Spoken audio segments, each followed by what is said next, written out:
Je ne sais pas si vous autres, vous avez pensé à ce qu'on doit faire là, comme ça, parce que bon, moi, j'ai vu que Bafin et Quentin sont sérieux là, dans leurs affaires, là, comme ça, j'ai pris quelques notes.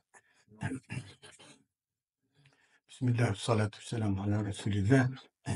Euh, la semaine dernière, on a vu un peu euh, une sourate, un chapitre qui était dédié à une expédition.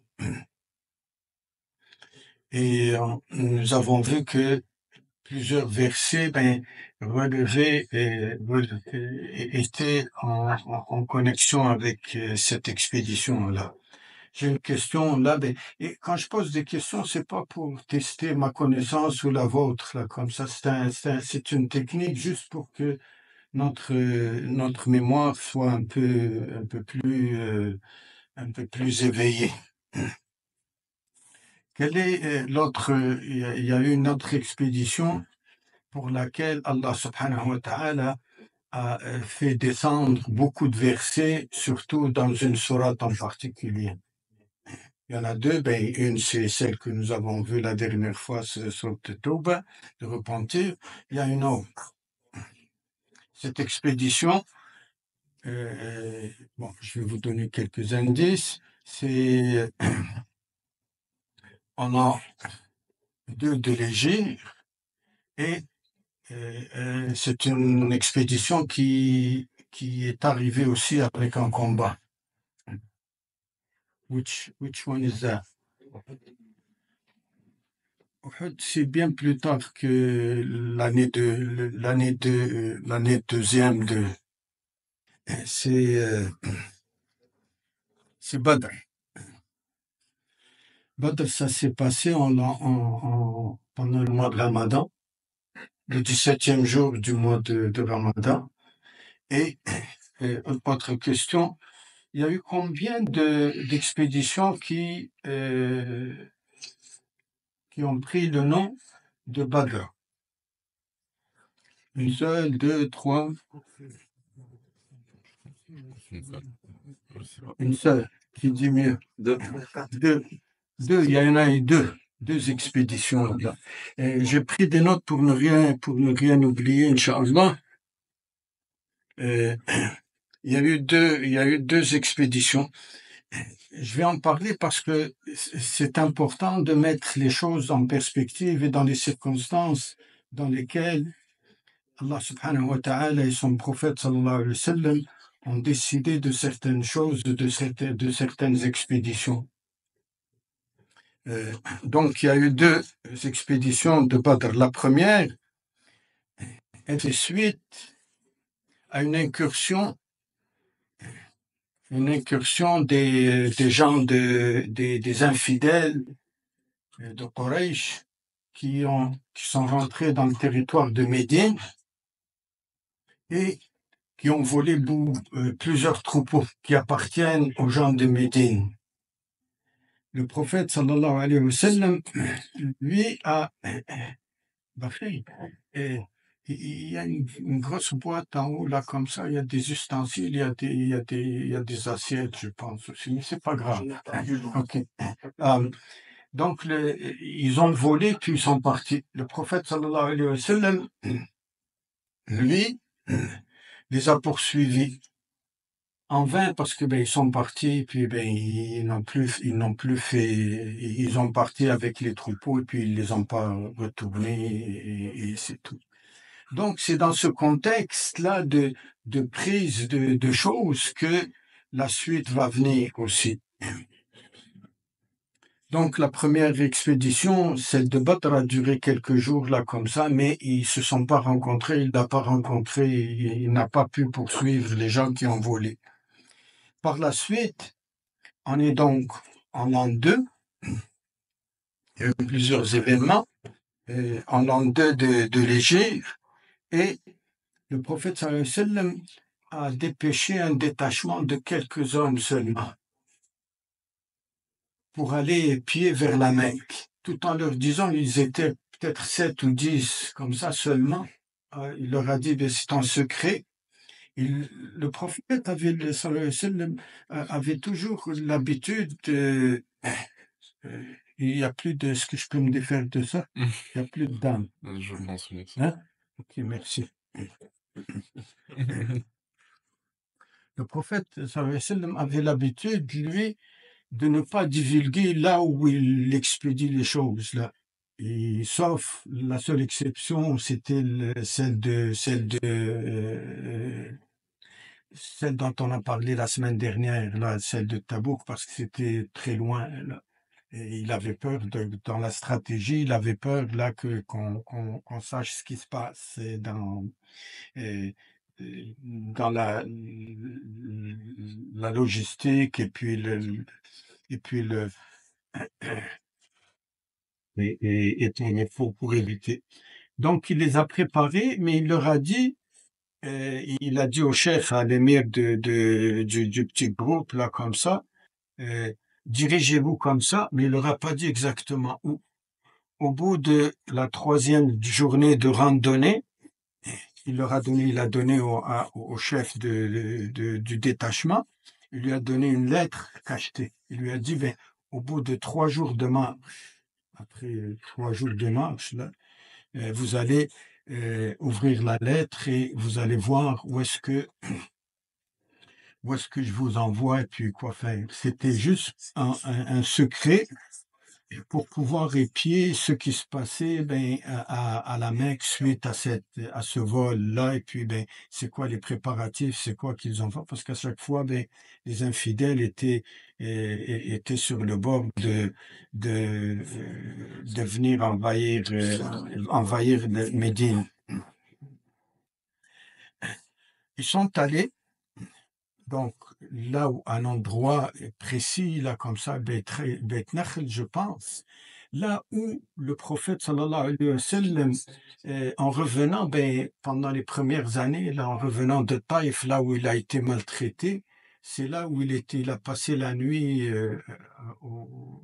à l'entrée de la Mecque, et c'est là où il a passé la nuit, et c'est là où un groupe de djinns est venu écouter les prières de Rasoul sallallahu alayhi wa sallam. Ça, vous le trouvez dans Surat, je pense, Surat Djinn, c'est Surat 79, là.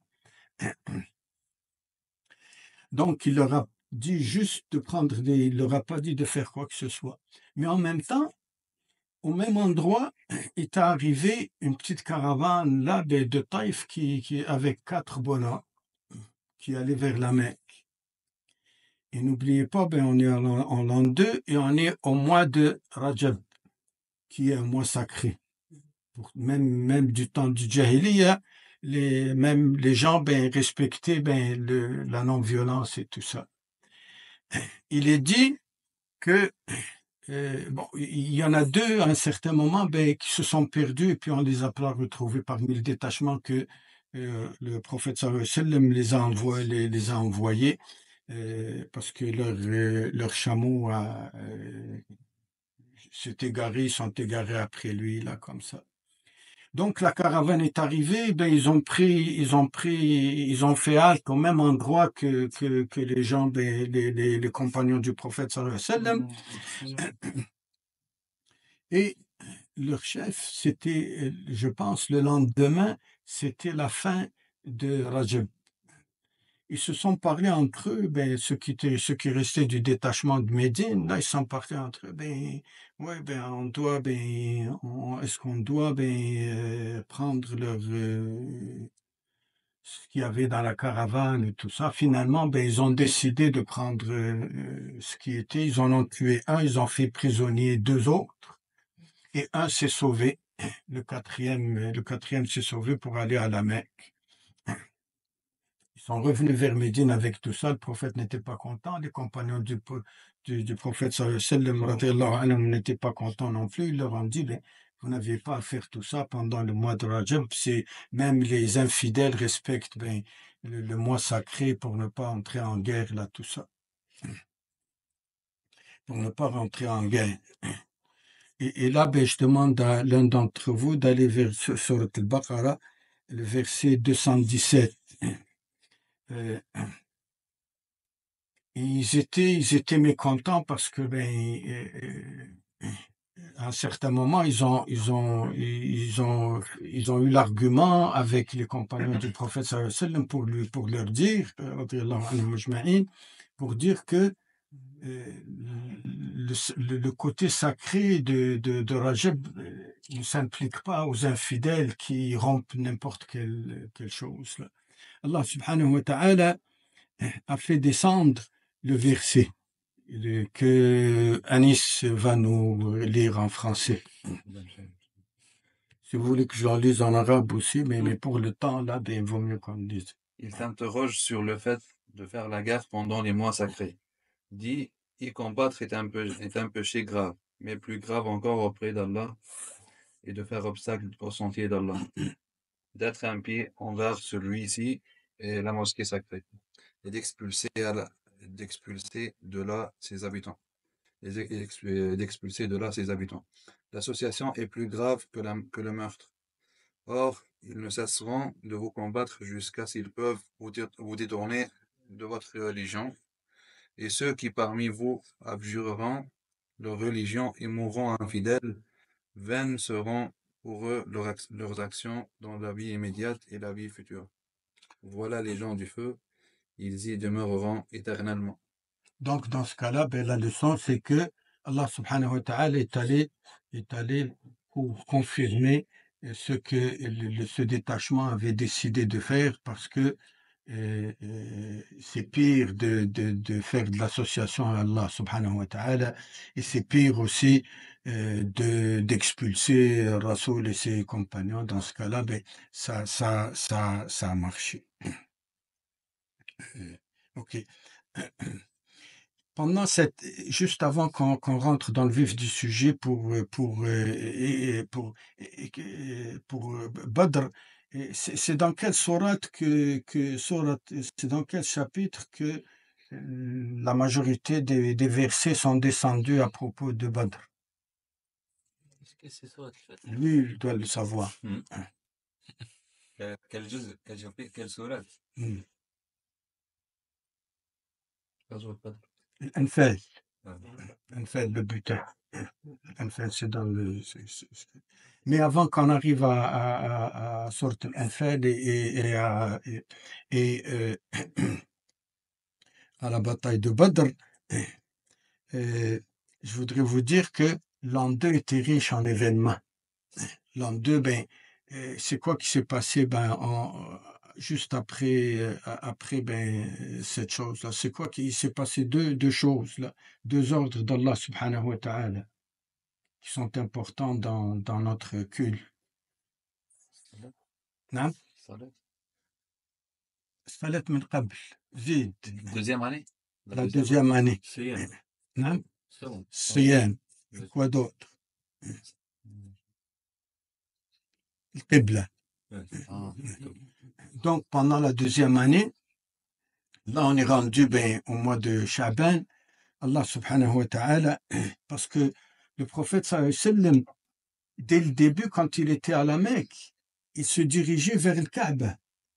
Et Allah subhanahu wa ta'ala, quand les musulmans sont arrivés à Médine, pour essayer de ne pas faire trop de vagues avec les chrétiens, parce que c'était les chrétiens et les juifs qui étaient la majorité là-bas, et il a ordonné de se diriger vers Jérusalem.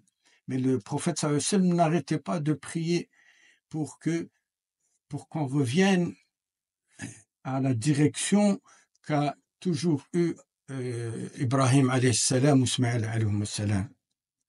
Donc, Allah subhanahu wa ta'ala a exaucé le vœu de Rasul sallallahu alayhi wa sallam pour le Qabla. D'ailleurs, à Médine, il y a une mosquée, la mosquée de Quba, je pense, là, quand vous rentrez, il y a une qabla comme ça, une qabla comme ça. Mais c'est deux qablatayn. Il y a deux trucs comme ça. Yanis va nous lire le verset, si mes souvenirs sont exacts, là, toujours dans Surat al-Baqarah, 144. Voulez-vous que je le lise en arabe ou c'est pas la peine? Nous te voyons tourner le visage en tous sens dans le ciel.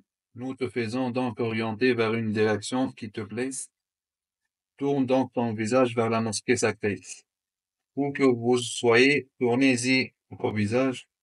Certes, ceux à qui le livre a été donné savent bien que c'est la vérité venue de leur Seigneur. Et Allah n'est pas inattentif à ce qu'ils font. Donc, c'est clair, on n'a pas c'est clair pour vous autres. Ok. Le deuxième événement, comme le disait tout à l'heure Rida, Rida, c'est pour le mois de jeûne, là. Parce que le mois de jeûne n'est pas arrivé tout de suite avec la première année, là, les premières années là, de la révélation. Il est arrivé en Chaban, l'an 2 de l'Égypte. Donc, c'est plusieurs années plus tard. Le prophète, sallallahu alayhi wa sallam, si vous connaissez la chose, bah, dites-moi de passer rapidement, là, pour ne pas trop, hein, si vous êtes familier avec ça, là, pour ne pas. Donc, le prophète, sallallahu alayhi wa sallam, a vu au mois de Muharram, le 10e jour, et a vu la communauté juive faire le jeûne de la 10e journée. Et il a dit, sallallahu alayhi wa sallam, je suis bien plus proche de Moïse que vous autres, là, et puis a ordonné aux musulmans de jeûner, le jeûner le 10e jour en jeûnant de préférence 2 jours, un jour avant ou un jour après pour ne pas faire comme les Juifs. Et en même temps, il a vu aussi que les chrétiens faisaient le jeûne pendant une 50aine de jours. Donc, il faut revenir à l'histoire, là, comme ça. Le jeûne a été tout le temps appliqué depuis que Allah subhanahu wa ta'ala a fait descendre ces ordres-là pour les êtres humains. Mangez et buvez, parce que euh, donc, c'était toujours un mois qui était d'ailleurs Moussa alayhi salam. Et Moussa alayhi salam, il faisait le jeûne pendant Dhul Qa'da, qui est un mois. C'est après qu'ils ont changé les choses. Mais la leçon, là, il faut pas changer les choses et faire des bid'a dans toutes les affaires comme ça. Donc, la leçon à retenir, c'est un mois.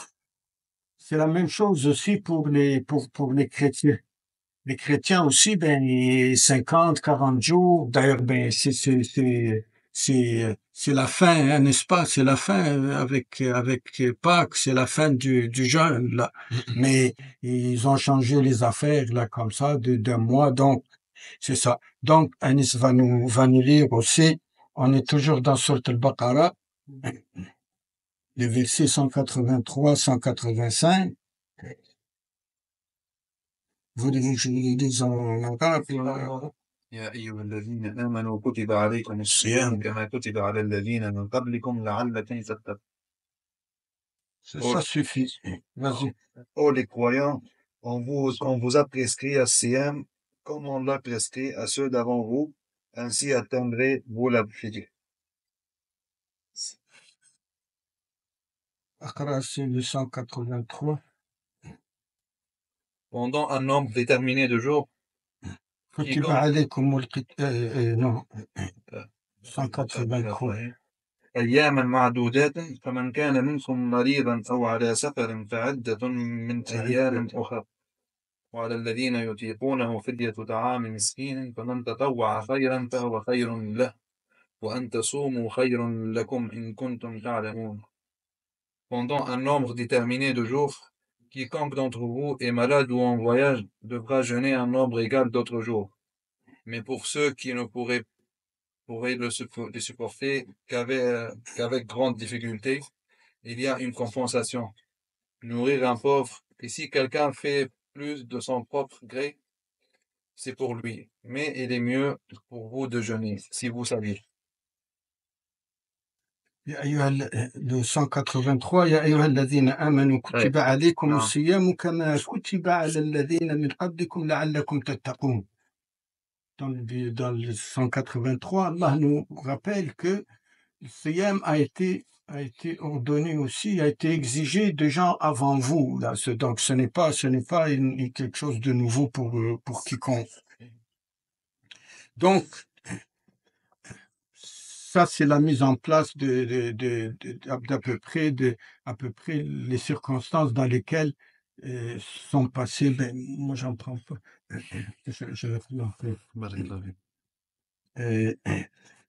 Les circonstances dans lesquelles va se passer la bataille d'Uhud. La bataille d'Uhud, la majeure partie des versets, c'est dans Surat Al-Anfal.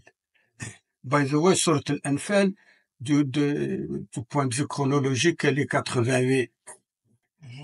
Elle est 88, comme par exemple, celle que nous avons vue la semaine dernière, c'est laquelle? Tawba. C'est laquelle? Bataille de Hunayn. Est-ce que c'est Tabouk. Tabouk. Mais c'est pas par ordre chronologique, c'est laquelle? C'est la quatrième? La troisième? C'est l'avant-dernière.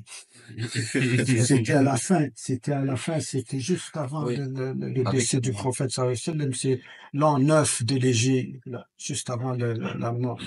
Et la dernière sourate, je parle pas des versets, la dernière sourate qui est descendue, c'est laquelle?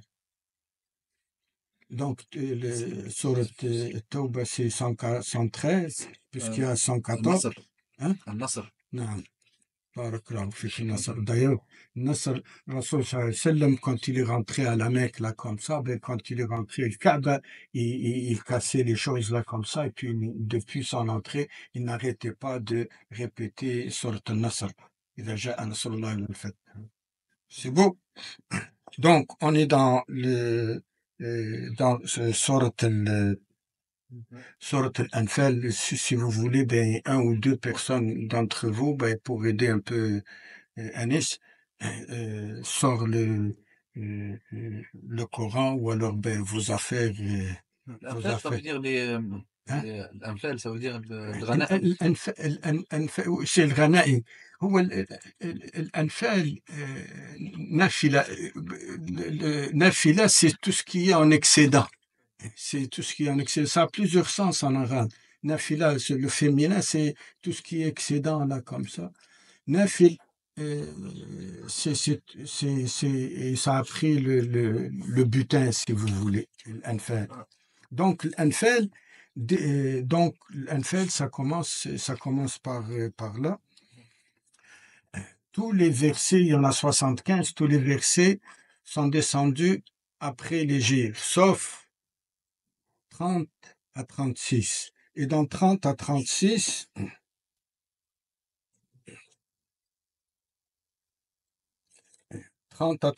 qui sont descendus bien avant, c'est important de les rapporter rapidement maintenant.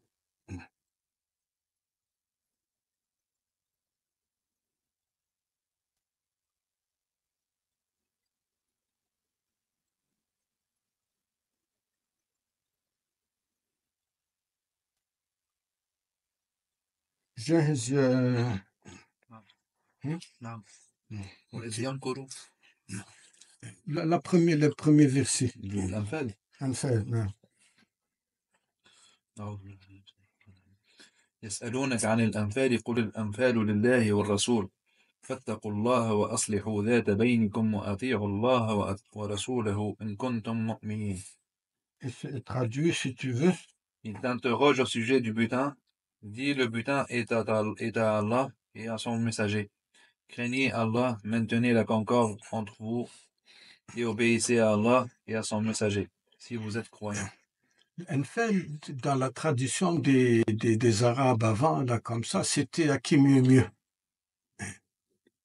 C'était à qui mieux, c'est celui qui pille là le plus, là, comme ça, il garde ça à lui personnellement. Allah subhanahu wa ta'ala est venu mettre fin à cette façon de faire. Là, le butin revient pas au Rasoul, parce qu'ici, يسألونك عن الأنفال قل الأنفال لله وللرسول. Ce n'est pas une possession pour Allah ou pour le Rasoul, c'est une possession pour gérer le butin. Pour gérer le butin là comme ça, pour qu'il n'y ait pas de fawda, qu'il n'y ait pas de désordre là comme ça. Et puis, moi j'ai pris ça, et puis. Donc Allah subhanahu wa ta'ala, puis c'était comme ça avant.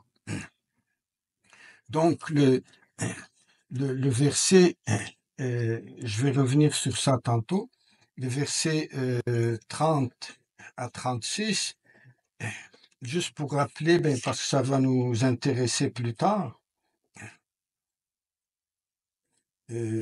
30 à 36, ils sont descendus, eux, à la Mecque. وإذ يمكر بك الذين كفروا ليثبتوك ويقتلوك ويخرجوك. Il rappelle on va aller vite, Anis. Il rappelle au Rasoul et à ses compagnons, à tous les musulmans, rappelez-vous que ces infidèles-là, comme ça, ont comploté pour tuer le Rasoul ou te faire sortir là comme ça. Le deuxième, وإذا تتلى عليهم آياتنا قالوا قد سمعنا لو نشاء قلنا مثل هذا. Si ces versets sont récités, pour nous maintenant, on est capable d'en faire autant, là, comme ça. L'autre,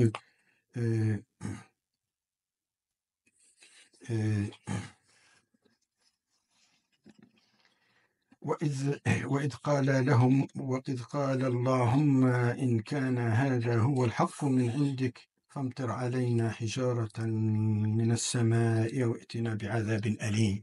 Ce verset est important parce que un des personnages dont nous allons parler tout à l'heure, là, et Abu Jahl aussi,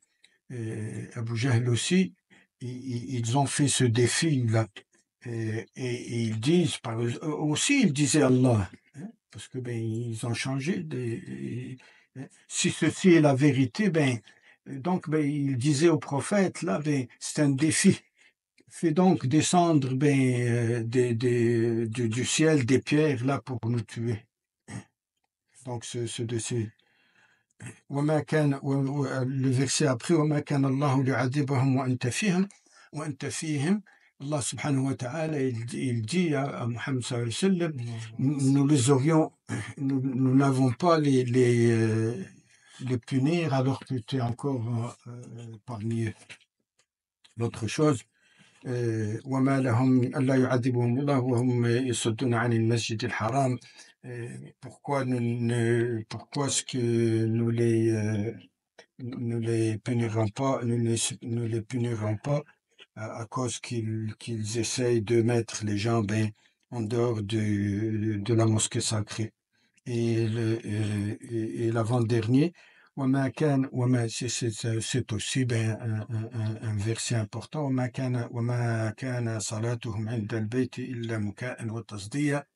Et il rappelle aux musulmans que les infidèles aussi font le tour de la Kaaba, ils font les tawaf, mais ils le faisaient, comme vous le savez tous, ils étaient tout nus, puis ils sifflaient, puis ils clapotaient. C'est ça leur salat, là, comme ça. Donc, ça, Allah subhanahu wa ta'ala rappelle pour donner du courage aux musulmans. Je reviens à l'Anfal. L'Anfal, donc, ce sont les butins qu'on a. Allah subhanahu wa ta'ala a mis le prophète comme gérant de ces butins-là. C'est pour ça qu'elle s'appelle Anfal. Et va au verset 41, je pense, Anis, toujours dans Sourate Al-Anfal.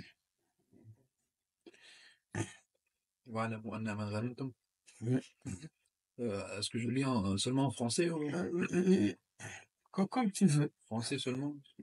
Toujours les deux.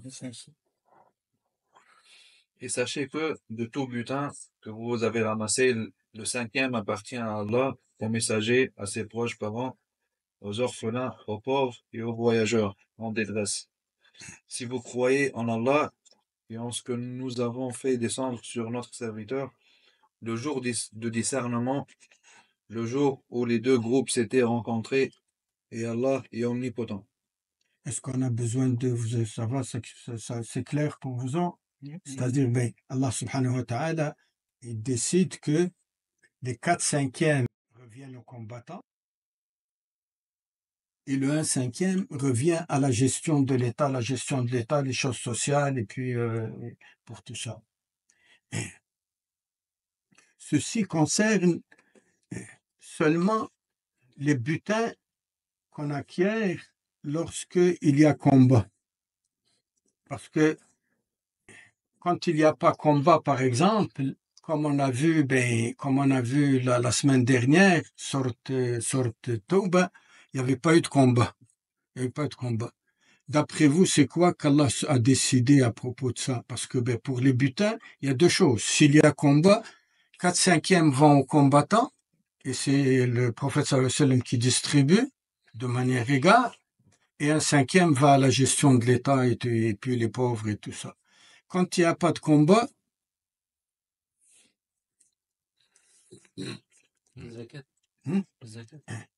tout revient à la communauté. Et le vert dans tout ça, si tu veux bien aller à Surat Al-Hashr, c'est la 59e Anis.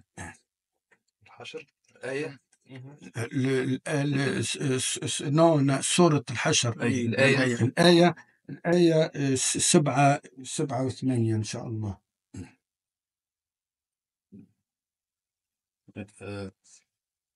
Le butin provenant des biens des habitants des cités qu'Allah a accordé sans combat à son messager appartient à Allah, aux messagers, aux proches parents, aux orphelins, aux pauvres et aux voyageurs en détresse, afin que cela ne circule pas parmi les seuls riches d'entre vous.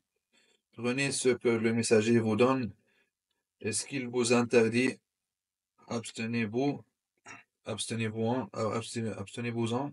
et craignez Allah, car Allah est dur en punition. Il appartient aussi aux immigrés besogneux qui ont été expulsés de leur demeure et de leurs biens, tandis qu'ils recherchaient une grâce et un agrément d'Allah, et qu'ils portaient au secours à la cause d'Allah et à son messager. Ceux-là sont les véridiques. Donc, tous ces versets nous démontrent que tout le butin, quand il n'y a pas de combat, revient à la gestion de l'État. Et dans tout ça, c'est la dimension sociale de l'islam. Pour qu'il y ait justice sociale dans le monde musulman, qu'il n'y ait pas de marginalisés. D'ailleurs, à un certain moment, on a parlé, dans sorte, je pense, Nour, à un certain moment, quand Aïcha radiyallahu anha a été blâmée pour des choses là comme ça, Abu Bakr radiyallahu anhu, lui, avait accueilli un de ses proches parents. Celui qui connaît l'histoire peut la continuer. Il avait accueilli un de ses proches parents, et lui aussi, il avait accusé Aïcha. Oui, il a été parmi ceux qui ont accusé Aïcha là comme ça, ce qui fait Abu Bakr, Il a arrêté il a juré. Il a juré de ne plus faire comme ça. Allah subhanahu wa ta'ala l'a remis alors.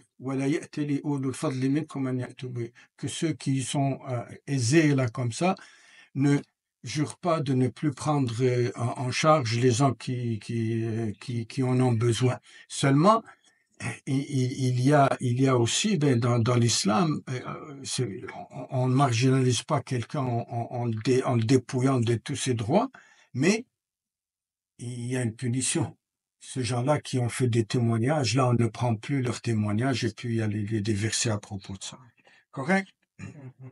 Maintenant, arrivons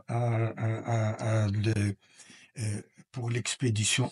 Rasul sallallahu alayhi wa sallam a été, parce qu'Allah subhanahu wa ta'ala lui communique par l'intermédiaire de Jibril alayhi salam, et il a su aussi par les gens qu'il y avait une caravane. On est toujours dans cette perspective-là d'essayer de ramener ce qui a été volé, ou alors de de reprendre un peu de richesse, parce que tous les musulmans qui sont partis de la Mecque vers Médine ont été dépouillés. Même Rasoul sallallahu alayhi wa sallam, sa maison a été prise par un de ses neveux, Aqil, le frère de Ali radiyallahu anhu. Donc, pour essayer, c'est toujours dans cette perspective-là. Quand il a appris, Rasoul sallallahu alayhi wa sallam, qu'il y avait une caravane qui venait du Cham pour aller et c'était Abu Sufyan qui était à l'ordre de cette grande caravane. Il y avait beaucoup de choses là-dedans. Quand il a su, donc, les musulmans sont partis pour essayer. Il a mis beaucoup de monde là-dedans pour essayer de récupérer certaines choses, pour essayer d'équilibrer ceux qui ont été démunis de leurs affaires, là, comme ça. Et ils sont partis, les musulmans sont partis, pas très bien préparés, pas très bien armés, là, comme ça.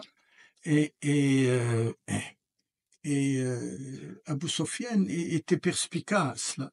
Abu Sufyan, c'est l'autre branche, là, c'est un oncle au prophète, quand il est resté parmi les infidèles, après il rentrait dans l'islam aussi, il était perspicace, là, comme ça, et puis, arrivant sur le chemin, il y a Badr. Pourquoi on appelle ça la région Badr? Est-ce que vous le savez? Parce que dans le temps, là, comme ça, il y a un gars qui s'appelle Badr. Badr, c'est lui qui a creusé tous les puits qui se trouvent dans cette étape-là, pour aller du nord au sud et tout ça. Il a creusé plusieurs puits, et puis c'est là où les gens font des haltes, comme on a vu tout à l'heure, des haltes là où il y a des puits d'eau, parce que c'est le désert. Donc ils sont partis,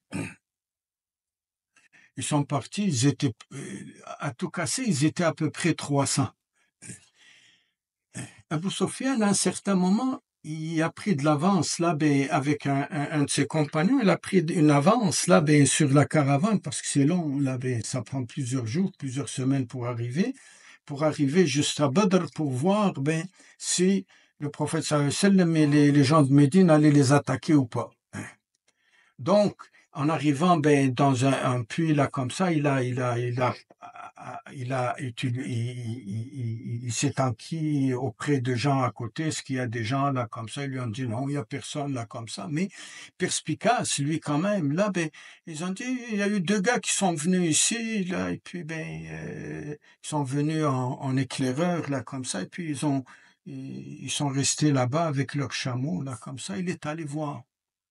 Il est allé où les chameaux ont été se reposer, et il a vu que dans les crottes de chameaux, il y avait des noyaux de dattes.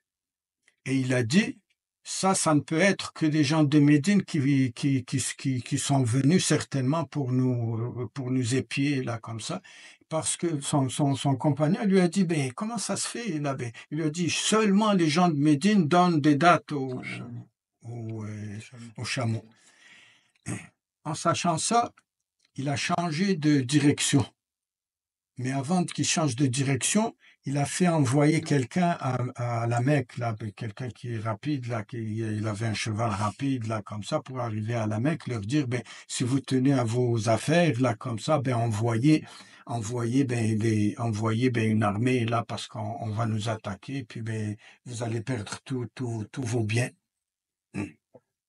Parce que Quraysh, chaque année, ils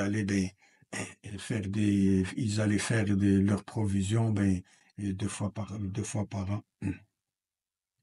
Donc il a changé, et le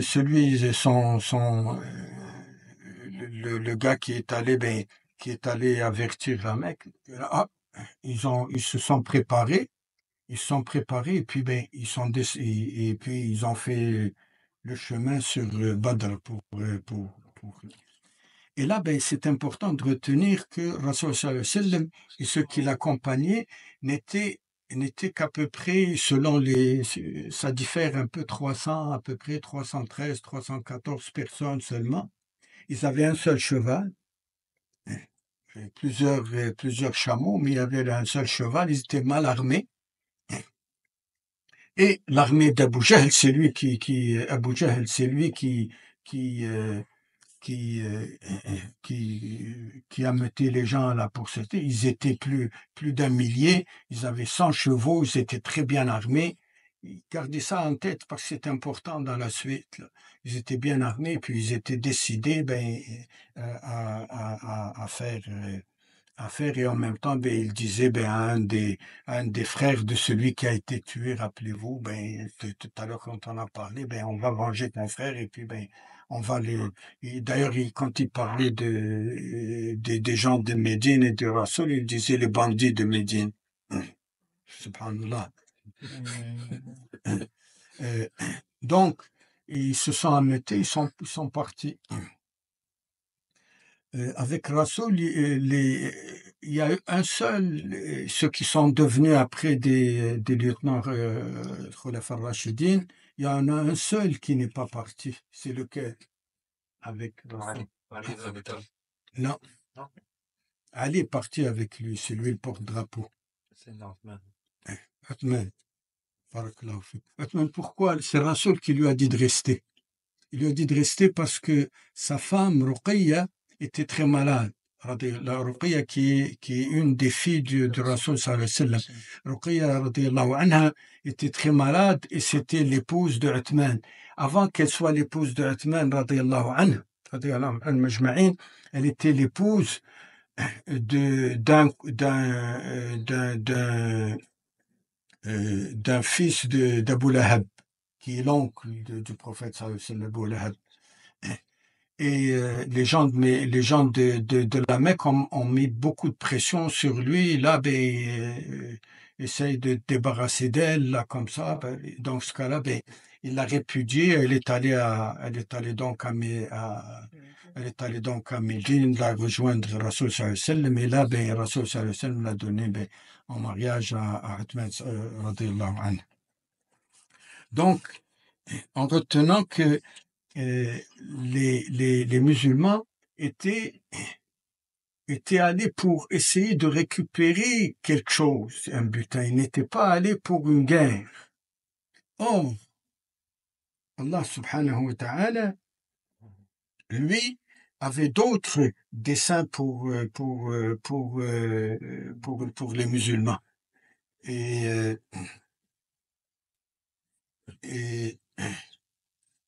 Anis, si tu veux bien, dans sorte, ou alors si tu es fatigué, on va donner la chose à quelqu'un d'autre.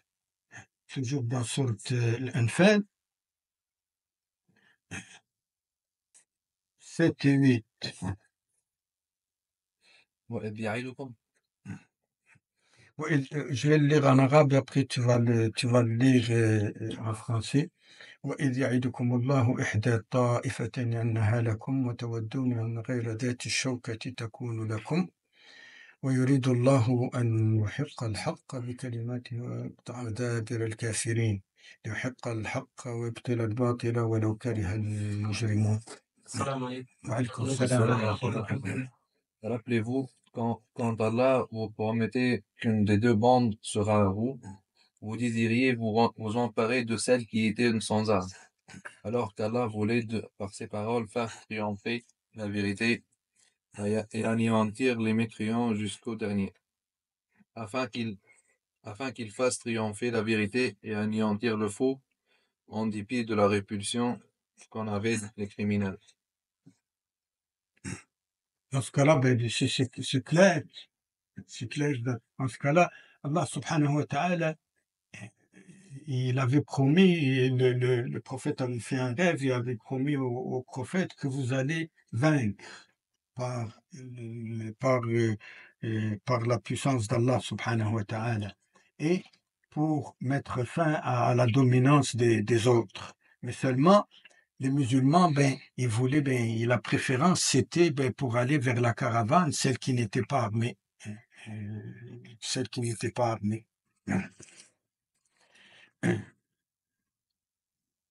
Donc, Allah subhanahu wa ta'ala voulait ça. Malgré la disproportion de l'armement, malgré le nombre, là, comme ça, il y a eu la victoire Et d'ailleurs, Abu Jahl est mort pendant cette bataille, et pas mal d'autres. Hein.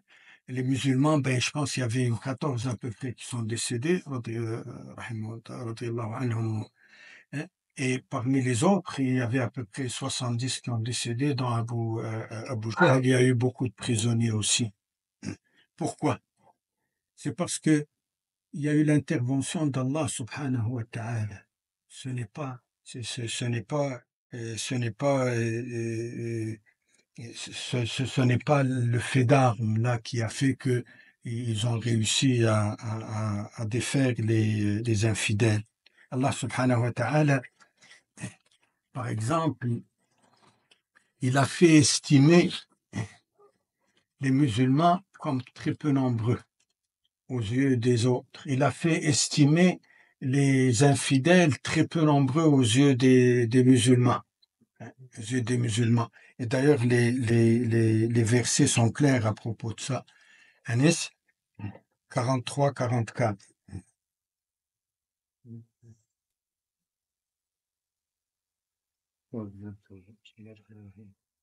إذ يريكهم الله في منامك قليلا ولو أراكهم كثيرا لفشلتم ولتنازعتم في الأمر ولكن الله سلم إنه عليم بذات الصدور وإذ يريكموهم Traduis le premier d'abord. Ok.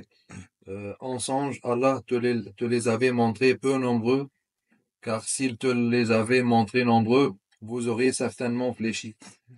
Et vous vous seriez certainement disputé à propos de l'affaire.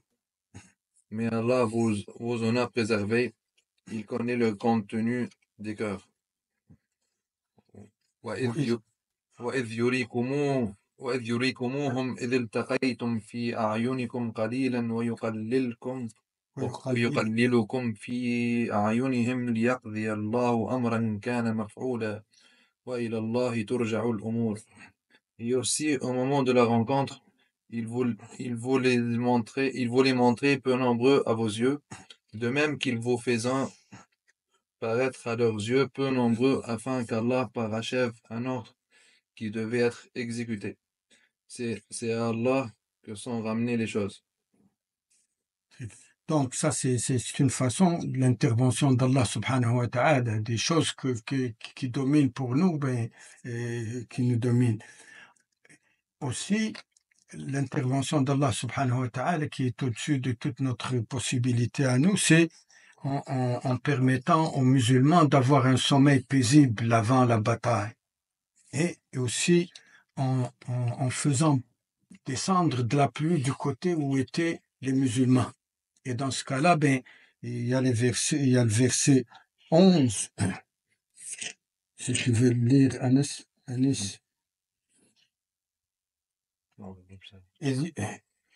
إذ يغشيكم النعاس آمنة منه وينزل عليكم من السماء ماء ليطهركم به ويذهب عنكم رجز الشيطان وليربط على قلوبكم ويثبت به الأقدام. Et quand ils enveloppent pas de sommeil comme d'une sécurité de sa part, et du ciel il fit descendre de l'eau sur vous afin de vous en purifier, d'écarter de vous la souillure du diable, de renforcer les cœurs et d'en raffermir vos pas. Masha'Allah, jazakallah khair. Dans ce cas-là, ben, c'est ça. Et puis, la pluie, ben, il n'y avait pas, à un certain moment, ben, il y avait la dispute sur les puits, là, comme ça, les musulmans manquaient d'eau, là, comme ça, Allah subhanahu wa ta'ala les a aidés comme ça. Surtout en envoyant des anges. Des anges, d'ailleurs, ben, il y a pas mal de témoins dans les livres d'histoire, là, comme ça, ben, des témoins des deux côtés, des infidèles et des musulmans, là, ben, qui disaient qu'il y avait plein de corps, là, qui étaient mourants, là, comme ça, sans qu'ils aient de sang qui sortait de leur corps. Ce sont les anges qui les ont matraqués. Et dans ces, pour cette affaire, pour cette chose-là, Anis, si Oui. tu veux bien, le 9, c'est le verset 9. إذ تستغيثون ربكم فاستجاب لكم أني ممدكم بألف من الملائكة مردفين. Et rappelez-vous le moment où vous imploriez le secours de votre Seigneur et qu'il vous exauça aussitôt. Je vais vous aider d'un millier d'anges déferlant les uns à la suite des autres. Continue le 10, 11, 12, 13. وما جعله الله إلا بشرى ولتطمئن به قلوبكم وما النصر إلا من عند الله إن الله عزيز حكيم. Traduit en même temps, vas-y. Allah ne fit cela que pour vous apporter une bonne nouvelle et pour qu'avec cela vos cœurs se tranquillisent. Il n'y a de victoire que de la part d'Allah. Allah est puissant et sage. إذ يغشيكم النعاس آمنة منه وينزل عليكم من السماء ماء ليطهركم به ويذهب عنكم رجز الشيطان وليربط على قلوبكم ويثبت به Tu الأقدام. l'as déjà traduit. Oui. إذ يوحي ربك إلى الملائكة أني معكم فثبتوا الذين آمنوا سألقي في قلوب الذين كفروا الرعب فاضربوا فوق الأعناق واضربوا منهم كل بنان. Et ton Seigneur révéla aux anges, je suis avec vous, affermissez donc les croyants, je vais jeter l'effroi dans les cœurs des mécréants. Frappez donc au-dessus des coups et frappez-les sur tous les bouts des doigts. ذلك بأنهم شاقوا الله ورسوله ومن يشاقق الله ورسوله فإن الله شديد العقاب. Ce parce qu'ils ont désobéi à Allah et à son messager. Et quiconque désobéit à Allah et à son messager, Allah est certainement dur en punition.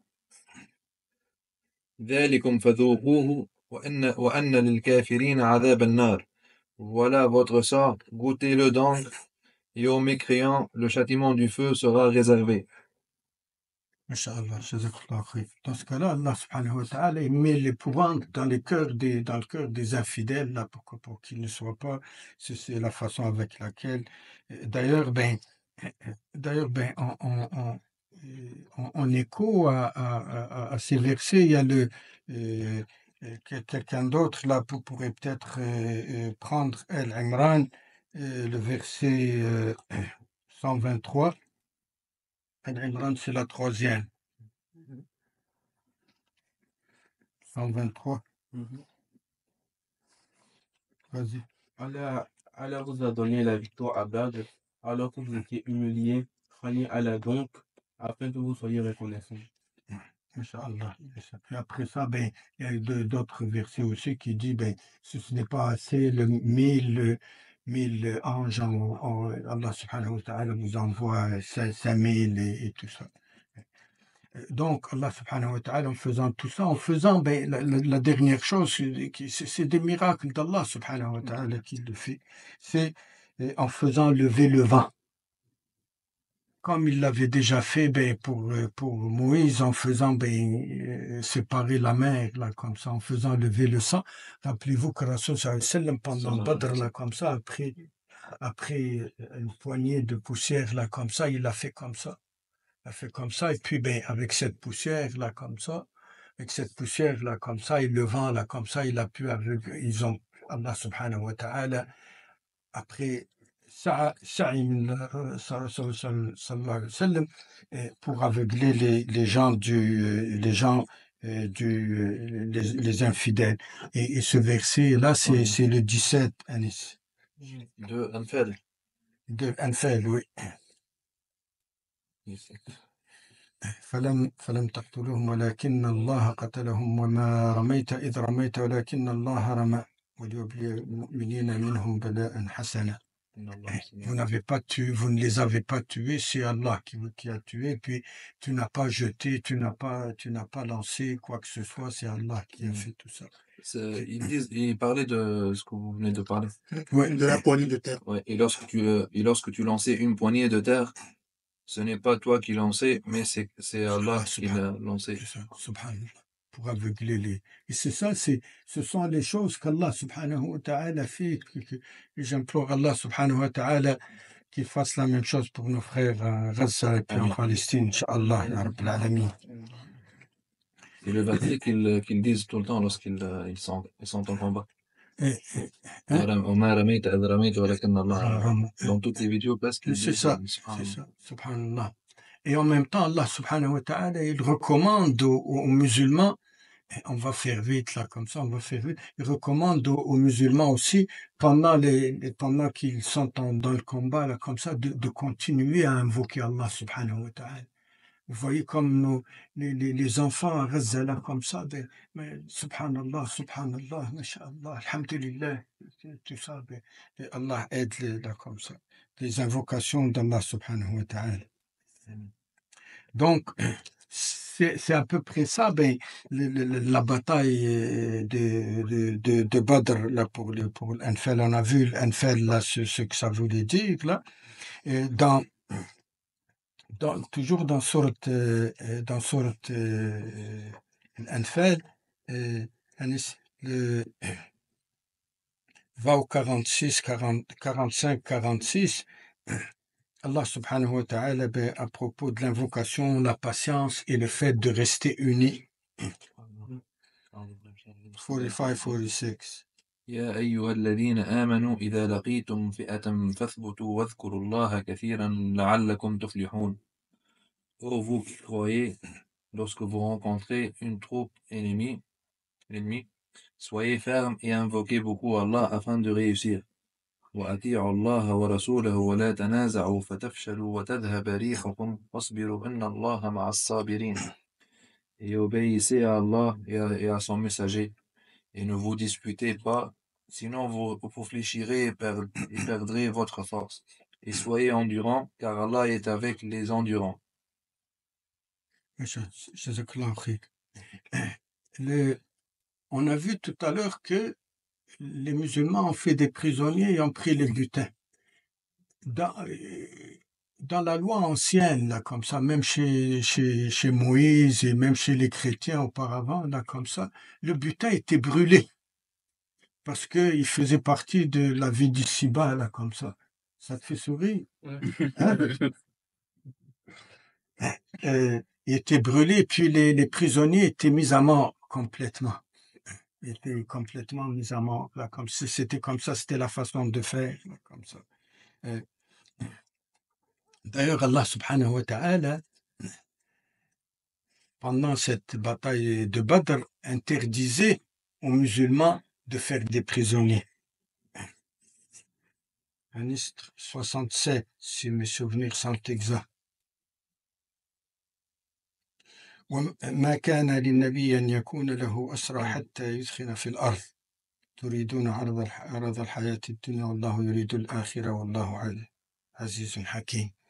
Un prophète ne devrait pas faire de prisonniers avant d'avoir mis les mécréants hors de combat sur la terre. C'est une petite explication. Hein. Vous voulez les biens d'ici-bas, tandis qu'Allah veut l'au-delà. C'est ça. Allah est puissant et sage. La leçon dans tout ça, c'est que Allah subhanahu wa ta'ala veut une leçon exemplaire pour que l'ennemi sache qu'il n'a pas la possibilité de faire quoi que ce soit, là, comme ça. Hein? Et d'ailleurs, le verset est clair, là. Il n'est pas permis, à n'importe quel prophète d'avoir les prisonniers jusqu'à ce qu'il ait anéanti les ennemis. Et tout ça, c'est dans un but préventif, un but de châtiment exemplaire. D'ailleurs, il y a deux autres versets, le 57 et 57 jusqu'à 61, qui expliquent ce qu'Allah veut.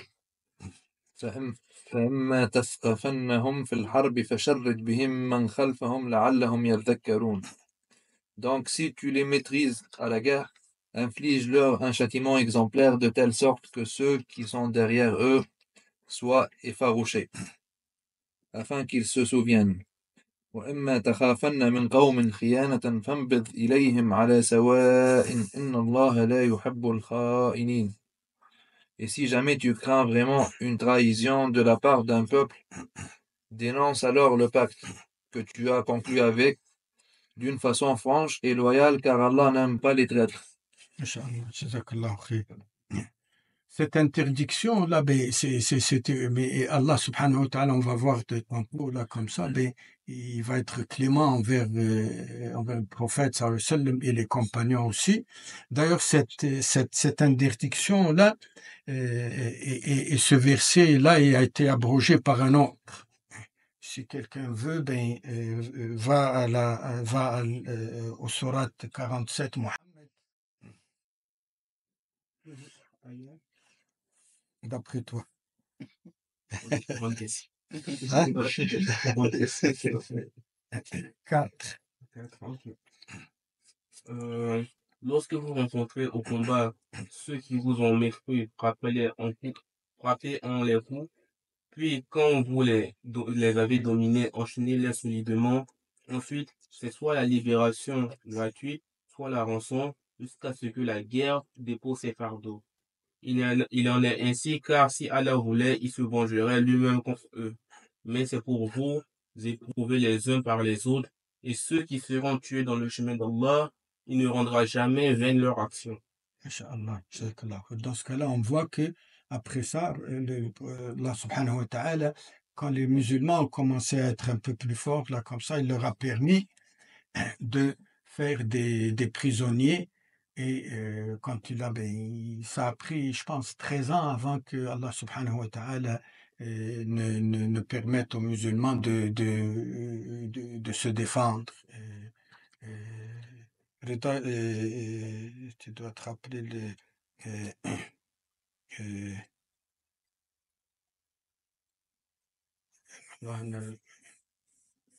أذن للذين يقاتلون بأنهم ظلموا بأنهم ظلموا. C'est après 13 ans là, comme ça, de patience qu'Allah subhanahu wa ta'ala, dans un verset, j'ai oublié dans quelle sourate, il est donné l'ordre à ceux qui se font tuer de résister puis de prendre ça, de prendre la chose. Donc, ça a été permis par la suite.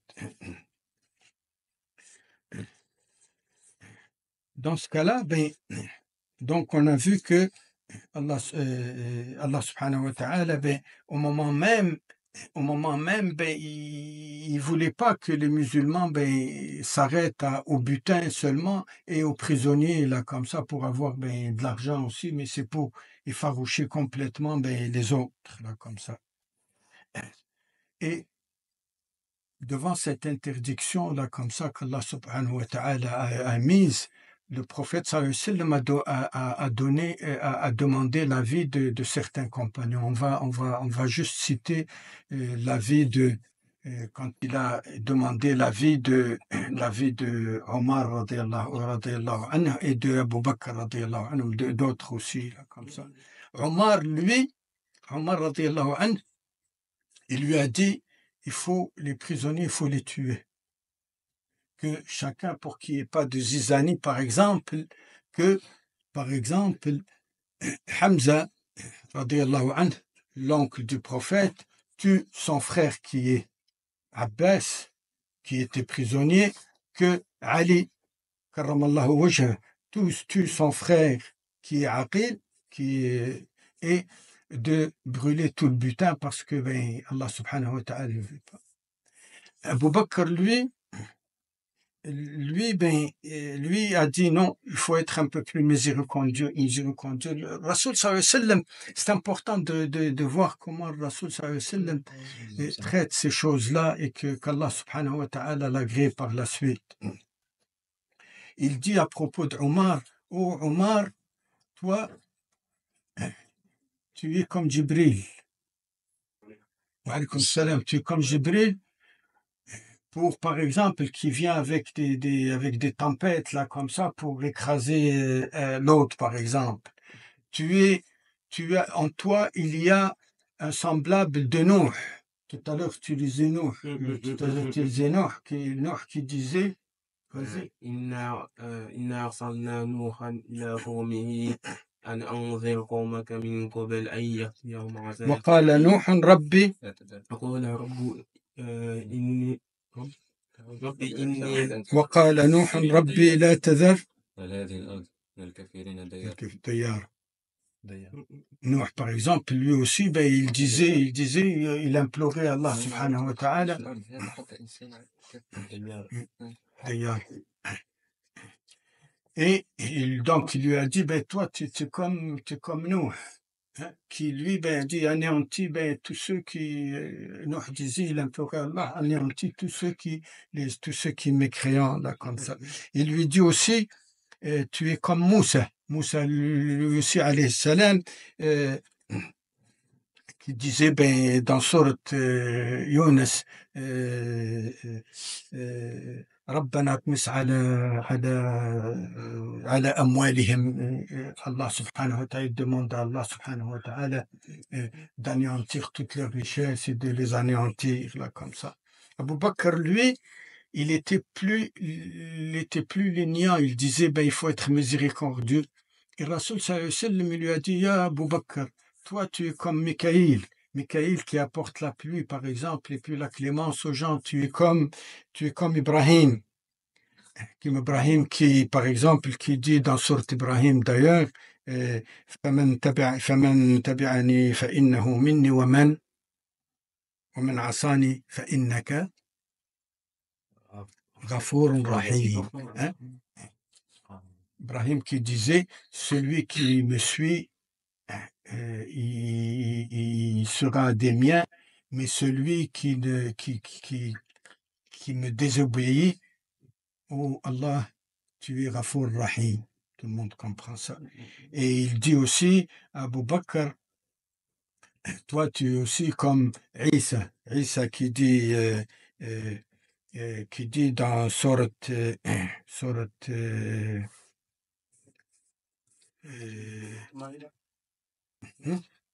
مش مريم, j'ai oublié.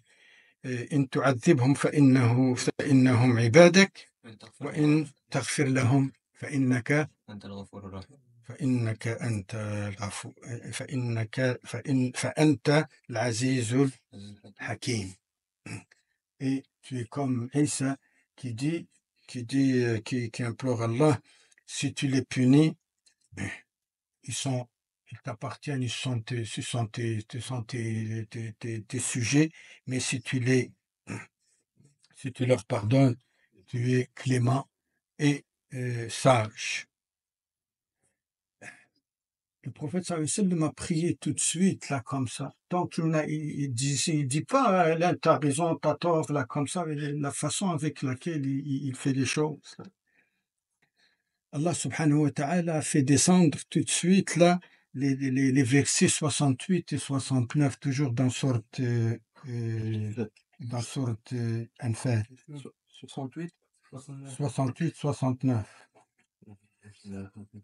لولا كتاب من الله سبق لمسكم فيما أخذتم عذاب عظيم. Ne était une prescription préalable d'Allah, un énorme châtiment vous aurait touché pour ce que vous avez pris. C'est-à-dire, ben, de la c'est rançon. un châtiment à cause de vous avez pris le butin. فكلوا فكلوا مما غنمتم حلالا طيبا واتقوا الله إن الله غفور رحيم. Mangez donc de ce qui vous est échu en butin, tant qu'il est licite et pur. Et craignez Allah, car Allah est pardonneur et miséricordieux. Masha'Allah.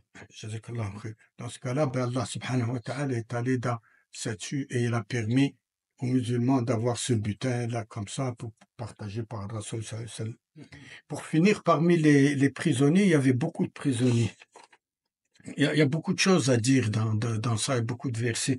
Pour finir, parmi les prisonniers, il y avait celui dont on parlait tout à l'heure. Là, Anis nous a dit le verset, c'est le verset 32, celui qui a dit, d'ailleurs Abu Jahl a dit la même chose là, et puis celui qui avait dit Les pierres. les pierres Amtar Alina, là, comme ça. Ce gars-là, en disant ça, il a cherché sa mort, il a été tué. Et il y avait aussi un autre, celui qui pendant à la Mecque avait craché sur le visage de Rasoul sallallahu alayhi wa sallam, j'ai oublié son nom. Je pense Uqba ibn Harith, je pense, ou ibn Mu'ayt, j'ai oublié. Lui, il avait craché, et puis Rasoul sallallahu alayhi wa sallam avait fait un vœu pour le tuer. Et il a demandé à Ali, Karamallahu wajh, de le tuer. Parmi aussi les prisonniers, il y avait Aqil. Aqil, c'est le frère de Ali, radiyallahu anhu. Et il y avait aussi il y avait aussi Abu al-As. Abu al-As, c'est le mari de Zaynab. Zaynab, la fille du prophète sallallahu alayhi wa sallam, qui avait marié Abu al-As, là, comme ça, mais lui, il a refusé Abu al-As de la répudier, il l'aimait, et puis elle est restée là-bas. Et il a été pris comme prisonnier. Et comme rançon, elle a envoyé, c'est triste, elle a envoyé un collier que le Rasoul sallallahu alayhi wa sallam avait acheté à Khadija radiyallahu anha, et que Khadija radiyallahu anha a mis au cou de sa fille Zaynab lorsqu'elle s'est mariée. En voyant ça, Rasoul sallam a eu les larmes aux yeux, puis les compagnons, tous ceux qui avaient ils voulaient du butin, là, comme ça, ont vu le prophète, ils ont dit non, on veut rien savoir de ça, on le libère, et puis on laisse, par déférence à Rasoul sallam. Donc, et pour finir, j'espère, parmi les prisonniers, il y avait Abbas, l'oncle du prophète sallallahu alayhi wa sallam. Lui, le Rasoul sallallahu alayhi wa sallam l'a fait venir, on fait vite, là, l'a fait venir, il lui a dit, oh mon oncle, tu es assez riche pour te libérer, donne à ceux qui t'ont pris prisonnier de l'argent, et libère en même temps Aqil et un autre neveu, je pense, j'ai oublié son nom, Nawfal, tu as de l'argent. Il lui a dit non, moi je suis très pauvre, là, comme ça, et d'ailleurs, j'avais 20 dinars sur moi, et puis Abou Lays m'a pris tout ça. Rasoul sallallahu alayhi wa sallam, il lui a dit, et c'est quoi l'argent que tu as laissé à al-Fadl? Al-Fadl, c'est l'épouse de l'Abbas, la mère des 4 enfants de l'Abbas.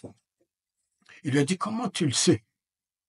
Rasoul sallallahu alayhi wa sallam a été informé par Allah subhanahu wa ta'ala qu'il a donné une grosse somme à al-Fadl pour, si jamais il meurt, là, de les laisser, de les partager entre ses fils. Et l'Abbas, pour finir, il a dit au prophète, j'étais croyant, mais ils m'ont obligé. Il lui a dit, seul Allah sait si tu étais croyant ou pas. Et c'est là, la leçon qu'on a, nous, pour ne pas pointer des doigts, nos frères, tiens, lui est chérit, lui est tatati, patata, comme ça. Et Allah subhanahu wa ta'ala a fait descendre, d'ailleurs, un verset, c'est le 70, je pense, Anis, à propos de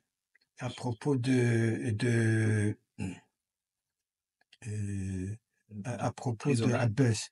يا أيها النبي قل لمن في أيديكم من الأسرى إن يعلم الله في قلوبكم خيرا.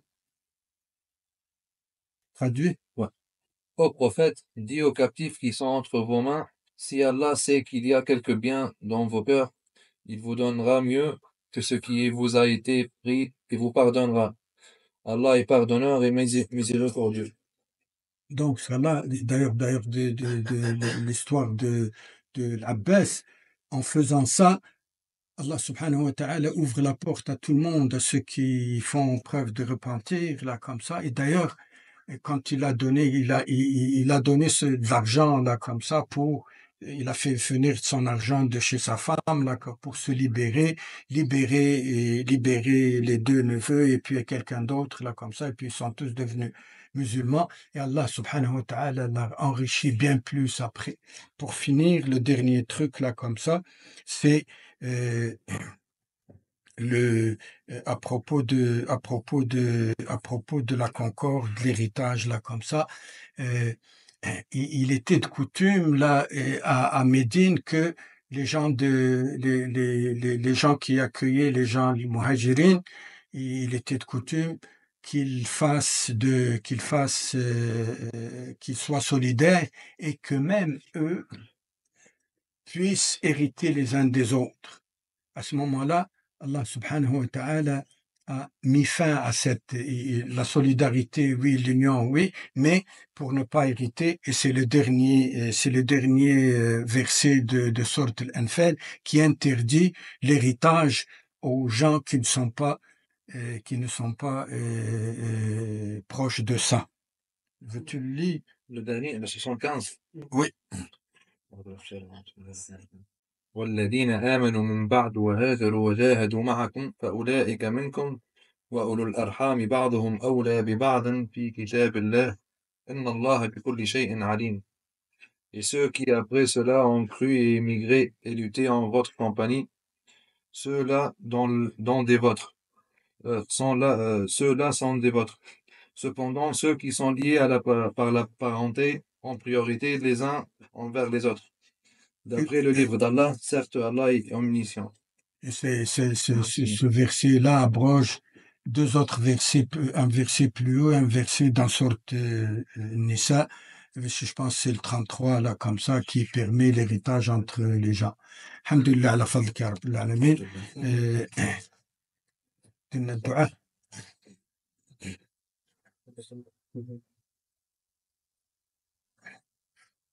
اللهم إن خلقه والأمر فقد أثابت ولا حول ولا قوة لنا إلا بك ولا ملجأ لنا إليك اللهم صل على سبحانك وصليت على سيدنا محمد بارك على سبحانك باركت على سبحانك اللهم يا رب لا نعلم إلا ما علمتنا يا أرحم الراحمين واغفر لنا ذنوبنا وإسرافنا في أقدامنا وانصرنا على القوم الكافرين يا أرحم الراحمين سبحان ربك رب العزة عما يصفون سلام على المرسلين الحمد لله رب العالمين